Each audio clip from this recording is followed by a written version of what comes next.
స్నేహితులారా, ఈ సమయాన్ని బట్టి దేవునికి వందనాలు తెలియజేస్తా ఉన్నాను. ప్రేమపూర్వకముగా మిమ్మల్ని అందరినీ వాక్య ధ్యానంలోనికి ఆహ్వానిస్తూ ఉన్నాను. ఎవరికి చోటు ఇవ్వకూడదు అనే ఆలోచనను మీతో కూడా పంచుకోవడానికి ఇష్టపడుతూ ఉన్నాను కనుక దేవుని యొక్క వాక్యమును మీరు ముగింపు వరకు ఆలకించాలని మీ కుటుంబ సభ్యులతోనూ తోటి విశ్వాసులతోనూ ఈ వీడియో షేర్ చేసుకునండి. మీ ప్రార్థన మనవులు ఎట్టివైనను కామెంట్స్ రూపంలో కానీ ఫోన్ కాల్ ద్వారా కానీ తెలియజేయండి. నమ్మకంగా మీ కొరకు ప్రార్థిస్తాము. ఈ వీడియో మీ ఆధ్యాత్మిక జీవితములకు ఉపయోగకరంగా ఉంది అని మీకు అనిపిస్తే దయచేసి ఈ ఛానల్ను సబ్స్క్రైబ్ చేసుకునవలసినదిగా మనవి చేస్తూ ఉన్నాను. లేఖనము ఎఫెసీ పత్రిక 4వ అధ్యాయము 27వ వచనము, అపవాదికి చోటు ఇవ్వకుడి. స్నేహితులారా, కొన్ని పద్ధతులు అలవాట్లు సరి అయినవిగా లేకపోతే మనము అనారోగ్యానికి చోటిచ్చినటువంటి వారంగా ఉంటాం. పరిశుభ్రమైన అలవాట్లు లేకుండా ఆయా దురభ్యాసములను మనం కలిగి ఉన్నప్పుడు ఏదో ఒక అనారోగ్యం మన శరీరంలోనికి చేరి మన ఆరోగ్యాన్ని పాడు చేసేటటువంటిదిగా ఉంది. అందుకే పెద్దలు పరిశుభ్రత కలిగి ఉండాలని, మంచి అభ్యాసములను అలవాట్లను కలిగి ఉండాలని హెచ్చరించేటటువంటి వారుగా ఉంటారు. అయితే ఆధ్యాత్మిక జీవితంలో కూడా మనం ఆరోగ్యంగా వర్ధిల్లేటటువంటి వారంగా, లోపము లేనటువంటి వారంగా ఉండాలి అంటే మన జీవితాలలో అపవాదికి చోటు ఇవ్వకూడదు. అయితే సాతానుకు చోటు ఇవ్వకుండా మన జీవిత విధానము ఏ రీతిగా ఉండాలి, ఏ గుణములను ఏ ఆలోచన విధానములను కలిగి ఉంటే సాతానుకు మన జీవితంలో చోటు ఇచ్చినట్లు అవుతుంది అని లేఖనము సెలవిస్తూ ఉంది. పరిశీలించగలిగితే అపోస్తుడైనటువంటి పౌలు, మీ ఆధ్యాత్మిక జీవితంలో పతనము కాకుండానట్లు సాతానుకు చోటు ఇవ్వకండి అని మనలను హెచ్చరించేటటువంటి వాడుగా ఉండినాడు.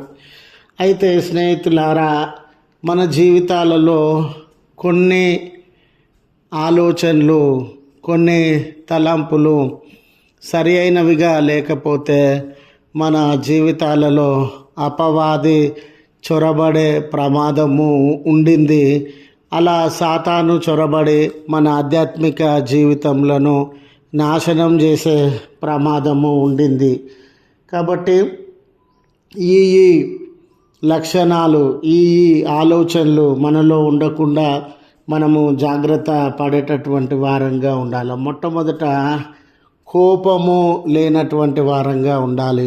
అంటే కోపడకూడదని కాదు, కోపానికి కూడా కొన్ని అంశాలను దేవుడు మనకు తెలియజేసినాడు. సాయంకాలం వరకు కోపం ఉండకూడదని, ఖచ్చితంగా కోపము విషయంలో ఎవరితో మనం కోపము కలిగి ప్రవర్తించుచు ఉన్నామో వారిని ఖచ్చితంగా క్షమించాలని, మరి మన హృదయము కఠినంగా ఉండకూడదని, అసూయ, గర్వము, అవిధేయతలు మన జీవితంలో ఉండకూడదు అని. అసూయ, గర్వము, అవిధేయత, కఠినత్వము, క్షమాపణ లేని జీవితము, కోపము ఎప్పుడైతే మన హృదయాలలో వీటన్నిటినీ కలిగి జీవిస్తామో మనము అపవాదికి చోటిచ్చి మన జీవితంలో ఆధ్యాత్మికంగా పతనమయ్యే అవకాశము ఉండింది.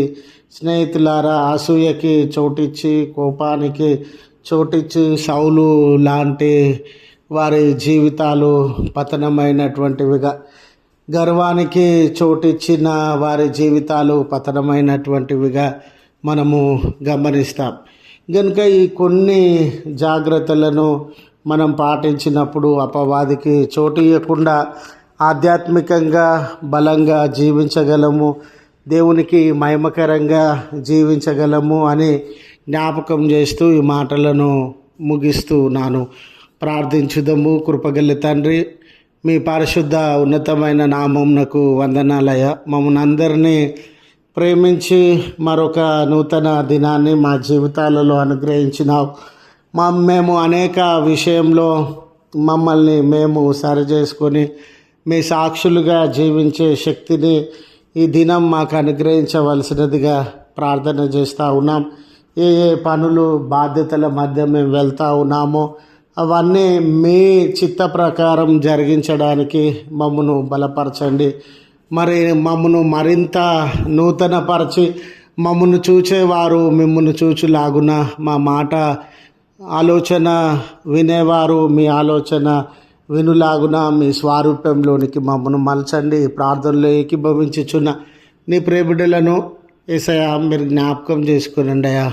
వారి కష్టాల్లో ఉన్నారా, బాధల్లో ఉన్నారా, కన్నీళ్ళలో ఉన్నారా, ఎలాంటి ఆపదల మధ్య ఉన్న విడుదలను అనుగ్రహించి జన్మదినాన్ని మరి వెడ్డింగ్ యానివర్సరీస్ని జరిగించుకొనిచున్న బిడ్డలకు మీ హస్తములను చాచి దీవెనలు నిమ్మని క్రీస్తు పేరట వేడుకొనుచు నాము తండ్రి. ఆమెన్. తండ్రి, కుమార, పరిశుద్ధాత్మ త్రియేక దేవుని దీవెన మనకు తోడై ఉండి మనలను కాపాడును గాక. ఆమెన్.